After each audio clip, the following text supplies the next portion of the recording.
Welcome sir سامنے سے چل کر آتی لڑکی نے دانیال سفیر خان کی طرف پیٹ بو کے بڑھایا تھا، جسے اس نے ہلکی مسکراہٹ کے ساتھ تھام لیا۔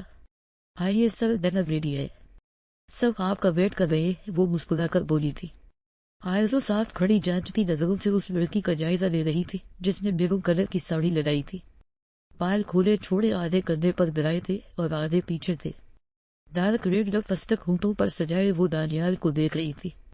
ہر میری باری بہت باتیں سنانی آتی ہے، اب کیسے ہنس ہنس کے بات کر رہا ہے۔ آئزو خاموشی سے کھڑی دل میں سوچ کر رہ گئی۔ دانیال کے چلتے ہی وہ بھی اس کے ساتھ چلنے لگی تھی۔ اندر جا کے اس نے کافی لوگوں کو دانیال کا منتظر پایا تھا، وہ سب کھڑے ہوتے ان کی طرف بڑھتے دانیال سے ہاتھ ملا رہے تھے۔ آئزو بس ہلکی مسکراہٹ کے ساتھ وہاں کھڑی تھی۔ سنو، تم نے کہا تھا ہم تمہارے دوست کی طرف جا رہے ہیں، یہ تو فوج ہے۔ آئزو دانیال کے کان کے قریب بڑبڑائی تھی۔ دانیال نے اسے آنکھیں دکھائی، لیکن باقی لوگوں کی وجہ سے اس کے چہرے پر مسکراہٹ تھی۔ اپنا منہ بند رکھنا، دانیال اسے آنکھوں ہی آنکھوں میں خاموش رہنے کا اشارہ کرتے بولا تو آئزو کا منہ کھل گیا، کیسے بات کر رہا تھا وہ اس سے؟ یہ تمہارے سر کیوں بول رہے ہیں؟ آئزو پن سے اس کا کرتا کندھے سے کھینچتے بولی، یہ میرے امپلائی ہے، میری کمپنی تک، اور اس کے بعد یہ میرے دوست ہے۔ اب خاموش رہنا آئزو، کوئی ایسی ویسی حرکت مت کرنا، دانیال نے ذرا سخت لہجے میں کہا تھا۔ آئزو منہ بنا دے، سر آئیے کھانا کھا لیتے ہیں، پھر باتیں چلتی رہے گی۔ آئزو نے دیکھا یہ وہی ساڑی والی لڑکی تھی۔ وہاں کئی لڑکیاں اور لڑکے تھے، لیکن یہ لڑکی کچھ زیادہ ہی دانیال کے قریب آنے کی کوشش کر رہی تھی۔ چلے تنوشا، دانیال بولتے آگے کی جانب بڑھ گیا، جبکہ آئزو نے اس دبلی پتلی لڑکی کو دیکھا۔ وہ تو یہ ہے، تنوشا کیسے چپک رہی ہے۔ آئزو بھی دانیال کے پیچھے ہوتی بڑبڑا کر بولی تھی۔ خوشگوار ماحول میں کھانا شروع ہوا تھا۔ رفیق صاحب بھی وہی بیٹھے دانیال سے باتیں کر رہے تھے، جبکہ آئزو بس برائے نام ہی کھا رہی تھی۔ وہ پلک میں چمچ ہلا رہی تھی اور اس کی تیکھی نظریں پروشا پر تھی، جو بار بار دانیال کو کچھ نہ کچھ سرو کر رہی تھی۔ دانیال نے آئزو کو ایک نظر دیکھا، پھر اس کی نظروں کی سیدھ میں دیکھا، وہ ہلکا سا مسکرایا تھا۔ سر، یہ لیر آپ کو کھیر پسند ہے، نام نے اسپیشل آپ کے لیے بنوائی ہے، پروشا دانیال کی جانب کٹوری کرتے بولی تھی۔ جیسے دانیال نے مسکراتے ہوئے تھام لیا، آئزو نے خوفوار نظروں سے پروشا کو گھورا تھا۔ کھانا کھانے کے بعد سب لوگ ہی باتوں میں لگے ہوئے تھے اور آئزو خان شدت سے نوٹ کر رہی تھی پروشا کو، جو دانیال کے ساتھ چپک کر کھڑی ہو رہی تھی۔ تمہیں تو ابھی بتاتی ہوں، چھپکلی آئزو مصنوعی مسکرا کر دماغ چلانے لگی تھی۔ سارا قصور رخسار بیگم کا تھا، نہ وہ یہ سب کہتی نہ آئزو خان کا سکون غارت ہوتا، وہ قرض کر رہ گئی تھی۔ سر، مجھے آپ سے ضروری بات کرنی تھی، پروشا دانیال کو دیکھتے بولی۔ وہ مسکرایا اور پھر وہ دونوں آئزو خان کو اکیلے وہی چھوڑے پول سائڈ چلے گئے تھے۔ آئزو کا منہ ہی کھل گیا، اچھا ہوتا وہ نہ آتی، یہاں مرد ہوتے ہی ایسے ہیں، خوبصورت لڑکی دیکھی نہیں اور نکل پڑے اس کے پیچھے، بلکہ غلط لڑکی دیکھی نہیں اور مجنون بن جاتے ہیں۔ آئزو کا ذہن اپنی ہی سوچے بنا تھا۔ وہ ہاتھ میں پکڑی سوفٹ درنک ٹیبل پر رکھتے پول سائڈ چلی گئی، جہاں وہ دونوں کھڑے ہنس ہنس کر نہ جانے کیا باتیں کر رہے تھے۔ دانیال آپ کو انکل رفیق بتا رہے ہیں، وہ سنجیدگی سے بولی تھی۔ دانیال نے پلٹ کر اس آفت کو دیکھا، ایسا کبھی نہیں ہو سکتا تھا۔ آئزو خان اور اتنی سنجیدگی، دانیال کا دماغ تیزی سے چلا تھا۔ کہیں وہ کچھ الٹا سیدھا نہ کر دے۔ دانیال پروشا کو دیکھتے پھر اسباب میں سر ہلاتا پول سائڈ کر ڈول سلائڈ کرتے وہاں سے نکل گیا۔ بس پروشا، آپ کو نہیں بلایا، صرف انہیں بلایا ہے۔ پروشا وہاں سے جانے لگی تو آئزو اس کے سامنے آتی مسکرا کر بولی تھی۔ پروشا بھی جوابا رسمی سا مسکرا گئی تھی۔ ویسے آپ بہت خوبصورت لگ رہی ہے، آئزو اس کے سائڈ سے گزرتے بولی۔ اس سے پہلے کہ پروشا کچھ بولتی، آئزو کا کندھا زور سے لگنے سے وہ پول میں گر گئی تھی۔ آئزو نے دانتوں تلے لب دبائے، بٹ آپ کو شرم سے پانی پانی ہونا چاہیے، کسی دوسرے کے شوہر پر ڈورے ڈالتے ہوئے، وہ آہستگی سے بولی تھی اور بس سنجیدگی سے وہاں سے نکل گئی۔ اسے اندازہ نہیں تھا وہ اپنی شرارت میں کتنا بڑا نقصان کرنے والی ہے، کیونکہ پول گہرا تھا اور پروشا کو سوئمنگ نہیں آتی تھی۔ آئزو تو ڈور سلائڈ کرتے چلی گئی، پیچھے پروشا پانی کے اوپر آنے کی کوشش کر رہی تھی۔ یہ دم اسے اپنے ہاتھ پاؤں سے مجھے محسوس ہوئے تھے، کیونکہ وہ گھبرا گئی تھی۔ آخر ہمت ہارتے پروشا کو جب لگا وہ ڈوب جائے گی، اس کی بدن چینک نکلی تھی۔ پروشا کو زیادہ پانی والی جگہ سے فوبیا بھی تھا، وہ ایسی جگہ ہرگز نہیں جاتی تھی جہاں پانی کی مقدار زیادہ ہو، اس لیے گھبرا کر وہ چینک ہوئی تھی۔ گھر میں پول بنائے جانے پر وہ خلاف تھی اس کی، لیکن اس کے بھائی نے اس کی ایک نہ سنی تھی۔ اس کی چینخ سنتے دانیال سمیت پورا سٹاف وہاں بھاگا تھا۔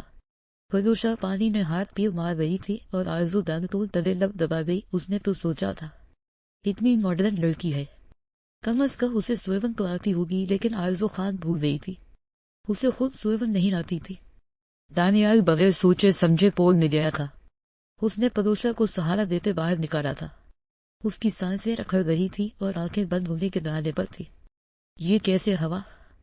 دانیال لب بھینچے بولا تھا۔ اس نے شدت سے چاہا کہ آرزو خان ان سب میں شامل نہ ہو، لیکن وہ آرزو خان ہی کون جو دانیال سفیر خان کو غلط ثابت نہ کرے۔ سٹاف میں سے ایک لڑکی باہر گئی اور واپس آتے اس نے فروشا پر ایک شال دی اور اب وہ اسے فرسٹ ایڈ دے رہی تھی۔ دانیال مرچیاں بینچے کھڑا تھا۔ فروشا نیم بے ہوش ہو گئی تھی۔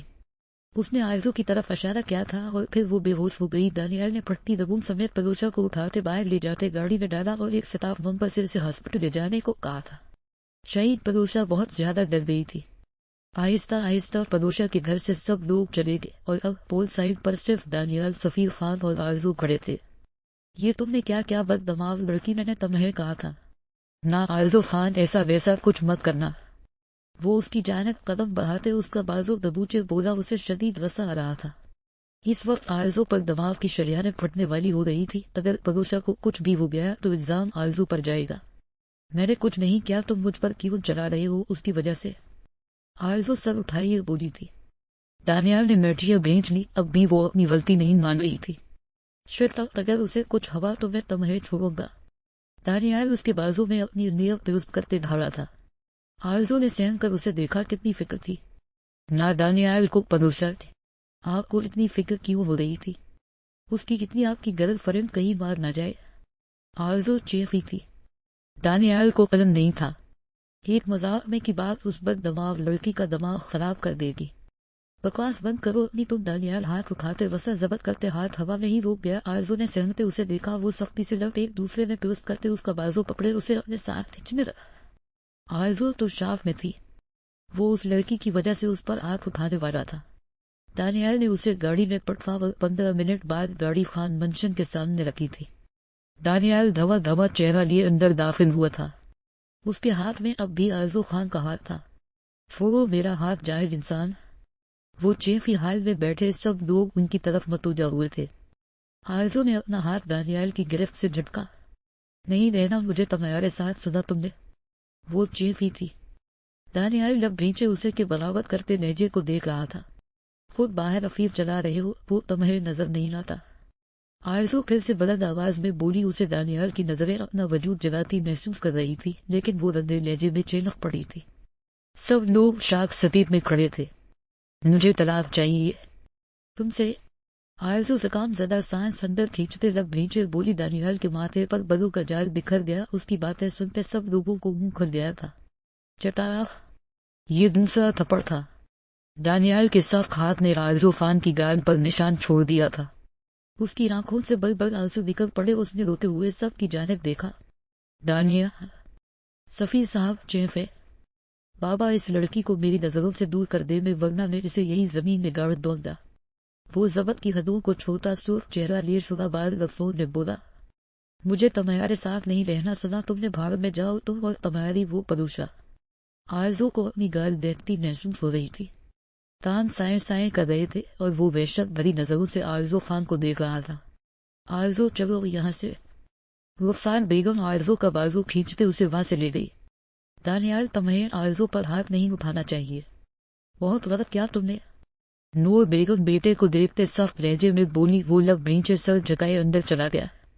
آرزو خان کے سچ پر بھی دانیال سفیر خان نے سب کے سامنے اس پر یقین کرتے اس کا ساتھ دیا تھا، اور آج آرزو خان نے اس کے مذاق پر اس کی ذات کو سب کے سامنے ذلیل کر دیا۔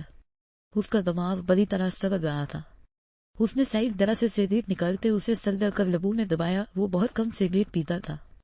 جب پریشانی حد سے بڑھ جاتی، جب اسے لگتا وہ خود پر سے کنٹرول کھو دے گا، تب وہ سگریٹ سلگا لیتا تھا۔ اب بھی وہ دھوئے کو ہوا میں چھوڑتے آرزو خان پر لٹکا تھا۔ کیا ساری زندگی آرزو خان کے ساتھ گزارا کر لے گا؟ وہ کہا وہ 27 سال جوان مرد اور وہ 19 سال کی لڑکی نہیں آفت جو جہاں پہنچے وہاں تباہی مچائے۔ آرزو خان کا دماغ 10 سالہ بچے جیسا ہے. وہ امنچیور لڑکی ہے. وہ سیدھے پر سیدھے پھونکتا رات گزرتی جا رہی تھی اور دانیال سفیر خان نے پوری رات اپنے اور آرزو خان کے رشتے کو سوچتے گزار دی تھی. صبح تقریباً 6 بجے اس کی آنکھ لگی تھی. وہ صوفے پر نیم دراز ہی سو گیا تھا. کچھ گھنٹے بعد ہی اس کے دروازے پر دستک ہوئی تھی. دانیال نے بھاری درد سے پھٹتے سر کے ساتھ ٹائم دیکھا. 9 بج رہے تھے. اس نے اٹھتے دروازہ کھول دیا. سامنے عائشہ کھڑی تھی. خان بیر وہ. عائشہ کے چہرے کی ہوائیاں اڑی ہوئی تھی. دانیال کو خطرے کی گھنٹی بجتی محسوس ہوئی. کیا ہوا دریا بول. وہ نرمی سے بولا. عائشہ کی آنکھوں سے آنسو پھسل گئے. خان بیر آرزو کمرے میں نہیں رہے. وہ گھر چھوڑ کر چلی گئی. عائشہ کے کئی الفاظ اس پر بجلی بند کر دے تھے. اسے اندازہ نہیں تھا ایک تھپڑ اسے اتنا خود سر بنا دیتا. کیا آرزو خان واقعی بد دماغ تھی؟ دانیال کی آنکھیں پوری رات جاگنے کے باعث پہلے ہی سرخ ہو گئی تھی. یہ خبر سنتے تو انہیں مزید سرخ پن پڑ گیا. وہ فوراً وہاں سے آرزو کے کمرے کی جانب بڑھا جہاں رخسار بیگم بیٹھی رو رہی تھی. دانیال حنف. انہوں نے ایک پیپر دانیال کی طرف بڑھایا تھا. دانیال نے لب نیچے پیپر پکڑا. مجھے اس جاہل کے ساتھ نہیں رہنا. کریکلیس ہے. وہ اپنی کمپنی میں افیف چلا رہا ہے اور وسع مجھ پر نکال رہا ہے. مجھے طلاق چاہیے. اس سے پیپر پر دسیتی چند لائنز نے دانیال سفیر خان کا دماغ بھگ سے کرا دیا تھا. وہ شعلہ بار نظروں سے پیپر پر دسیتے لفظوں کو گھو رہا تھا. دانیال مجھے میری بچی واپس لا دو. رخسار بیگم روتے ہوئے ہانک رہی تھی. ابھی 10 منٹ پہلے گھر کے مردوں کو ناشتہ کروا کر انہیں کام پر بھیجا تھا اور وہ آرزو کو سمجھانے آئی تھی، لیکن اس کا دروازہ کھلا دیکھ اور پھر بیٹھ کے وسط میں رکھے کاغذ کو دیکھ وہ صدمے سے وہی کر گئی. تو آرزو کے کمرے میں گھر کی خواتین سوائے ماہا کو چھوڑ کر جو پہلے ہی یونیورسٹی جا چکی تھی. رخسار سنبھالو خود کو. نور بیگم نیچے بیٹھتے بولی تھی اور دانیال بس ساکت نظروں سے آرزو کے لکھے گئے لفظون میں لٹکا ہوا تھا. میرا دل بیٹھا جا رہا ہے. نور. رخسار بیگم دل پر ہاتھ رکھتے بولی. آرزو خان کے سنگین قدم نے وہاں سب کو پریشان کر دیا تھا. رخسار بیگم کی غیر ہوتی حالت دیکھ عائشہ بھی رونے لگی تھی. رخسار بیگم اگلے ہی پل بے ہوش ہو گئی تھی. ان کا بی پی بڑی طرح لو ہو گیا تھا. کیا کوئی اتنی سی بات پر بھی یہ سب کر سکتا ہے؟ اگر یہ سوال تھا تو جواب تھا. ہاں. اور وضاحت تھی. آرزو خان. ہاں آرزو خان کچھ بھی کر سکتی ہے. ماما آپ چھوٹی ماما کو سنبھالے میں ڈھونڈ لو گا اسے، لیکن خبردار اس کے بعد کوئی بھی ہمارے درمیان نہیں بولے گا. وہ شفاقیت سے بولتا وہاں سے نکل گیا. خان بابا. وہ ڈرانا تھا. خان بابا سر جھکائے حاضر ہوئے تھے. آرزو خان کو تلاش کرے سب لارڈز کو بھی بولے اور ہاں آغا جان کو کچھ بھی پتہ نہ چلے. دانیال خود بھی باہر کی جانب بڑھ گیا. اس کا سر درد سے پھٹ رہا تھا. شدید غصے میں ہونے کی وجہ سے گردن کی نسیں ابری ہوئی تھی. ماتھے پر 3 بل نمودار ہوئے. وہ گاڑی میں بیٹھتا گاڑی بھگا لے گیا. آرزو خان بہت غلط کیا ہے. تمہیں رہائی چاہیے. نہ تمہیں مجھ سے میں دوں گا. تمہیں رہائی تمہاری قبر کھود کر. وہ لب نیچے خود سے بڑبڑایا تھا. سٹیرن پر اس کے ہاتھ کی گرفت سخت تر ہو گئی تھی. ماہر کالج سے باہر نکلی تھی. آدھا گھنٹہ ہو گیا لیکن اسے کوئی لینے ہی نہیں آیا تھا. وہ تھک ہار کر سڑک پر چلنے لگی تھی. ارادہ کیب لے کر اب گھر جانے کا تھا. ماہا. وہ چل رہی تھی. جب پیچھے سے پڑنے والی ککار پر وہ رکھ گئی اس نے پلٹ کر دیکھا کوئی سامنے کھڑا اسے دیکھ رہا تھا. ماہر جمشید خان. وہ پھر سے گویا ہوا. ماہر نے نہ سمجھی سے اسباب میں سر ہلایا تھا. یہ آپ کے نیٹ کی کارڈ ہے. مقابل نے فون اس کی جانب بڑھایا تھا. ماہر نے نہ سمجھی سے فون پکڑا کان کو لگایا. ماہر بیٹا یہ وہی لڑکا ہے جس سے آپ کو ملنا ہے. آپ مل لے پھر مجھے بتائے. جمشید صاحب اجرب میں بولے. ماہر کا دل تیزی سے دھڑکا تھا. کال کٹ گئی. اس نے فون مقابل کی جانب بڑھایا. ماہر نے کالی آنکھیں اٹھا کر اسے دیکھا. کالی آنکھیں سب پر مغرور کھڑی. نار پینٹ کوٹ پہنے کلائی پر بندی مہنگی گھڑی اور پاؤں میں مہنگے جوتے اور سرخ سفید رنگت. وہ کافی پر کشش تھا. ماہر نے نظریں ہٹا لی. آپ کا شہید ڈرائیور نہیں آیا. آپ میرے ساتھ آئے میں آپ کو ڈراپ کر دیتا ہوں. وہ نرمی و اخلاق سے بولا. ماہر نہ چاہتے ہوئے بھی اس کی گاڑی میں بیٹھ گئی. اس نے خوف سے سہمتے ادھر ادھر دیکھا تھا. کئی علی زیردر یہ سب نہ دیکھ لے. وہ گاڑی سٹارٹ کر چکا تھا. ماہر اپنے ہاتھوں کو دیکھ رہی تھی. ایک خوف سا اس کے جسم میں پھیل رہا تھا. آپ کاف تانان. ماہر کا لہجہ اٹک گیا تھا جب وہ ماہر کی جانب ہلکا سا جھکا. ماہر گانا. وہ لبوں پر دل فریب مسکراہٹ سجا کر بولا۔ وہاں نے محسوس کیا اس کی مسکراہٹ واقعی خوبصورت تھی۔ وہ اسباب میں سر ہلا گئی۔ آپ بہت خوبصورت ہے، میری طرف سے ہاں ہے۔ وہ سڑک پر نظریں جمائے بولا۔ وہاں نے خوشی سے چمکتی اس کی کالی آنکھوں میں دیکھا۔ اتنی جلدی؟ وہاں کو سمجھ ہی نہیں آ رہا تھا وہ کیا بولے، اس سے طویل لب کاٹتے بس اتنا ہی بول پائی تھی۔ جی آپ کو کچھ پوچھنا ہے تو پوچھے، ورنہ مجھے آپ کے ڈیڈ نے سب بتا دیا ہے آپ کے بارے میں۔ وہ ہلکی مسکراہٹ کے ساتھ بولا، ایک شہر تاری کرتی مسکراہٹ۔ کیا کرتے ہیں آپ؟ وہاں گہرا سانس بھرتے نارمل ہونے کی کوشش کرتے بولی۔ پہلے تو کچھ نہیں کرتا تھا، لیکن اب سوچ رہا ہوں۔ آپ کا دل چلا لو؟ وہ آنکھوں میں چمک بھرتے بولا۔ وہاں نے حیرانی بھری نظروں سے اس کے چہرے کو دیکھا تھا۔ وہ آبو آج کا گیا مذاق کر رہا تھا۔ آپ کولر صاحب کے ڈیڈ نے مجھے چنا ہے تو میں ان کے ڈپارٹمنٹ میں صحیح ہوں۔ ایک ڈیٹیکٹو وہ سر کو خم دیتے بولا تھا۔ وہاں نے ہلکے سے اسباب میں سر ہلایا۔ اس کے بات کرنے کا انداز کافی اچھا تھا۔ مجھے کچھ کہنا ہے؟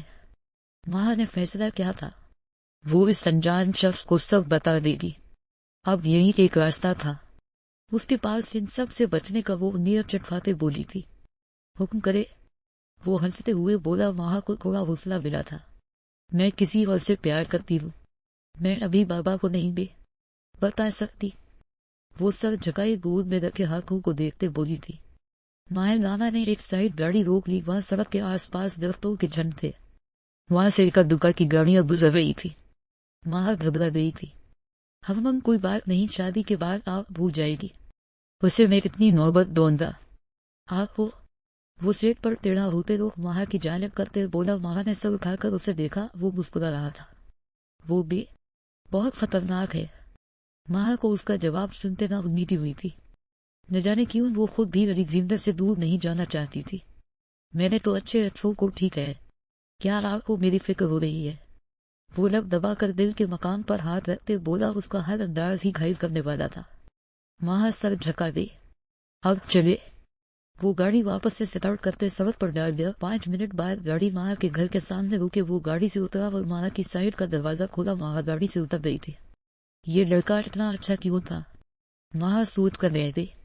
ماں اسے دیکھتے تذبذب کا شکار ہوئی تھی۔ فکر نہ کرے، ہونے والی بیگم نے آپ کے بابا کو کچھ نہیں بتاؤ گا۔ وہ جھک کر بولا۔ وہاں نے اس کی مسکراہٹ کو دیکھا۔ عجیب تلسم آمیز مسکراہٹ تھی۔ ماں لانا کی وہ اس کی بات پر چونکی تھی۔ شکریہ۔ وہاں اسباب میں سر ہلا گئی۔ یہ میرا کارڈ ہے، آپ کا نمبر ہے میرے پاس، ہم کل ملیں گے۔ آپ اسے بھول جائے ورنہ میں بھلا دوں گا۔ وہ ذرا سخت لہجے میں بولا تھا۔ جیسے ماں نے شدت سے محسوس کیا، ماں اندر کی جانب بڑھ گئی، جبکہ وہ گاڑی میں بیٹھتا گاڑی سٹارٹ کر کے واپس سڑک پر ڈال گیا۔ جب اسے جھٹکا محسوس ہوا، پیچھے سے کسی نے گاڑی کو ٹھوکا تھا اور پھر پچھلی گاڑی آگے بڑھ گئی۔ ایک ہاتھ گاڑی سے باہر نکلا، اس نے ہوا میں فائر کیا تھا اور گاڑی تیزی سے بھگا لے گیا، جبکہ مائل آنا آنٹی سے یہ سب دیکھا۔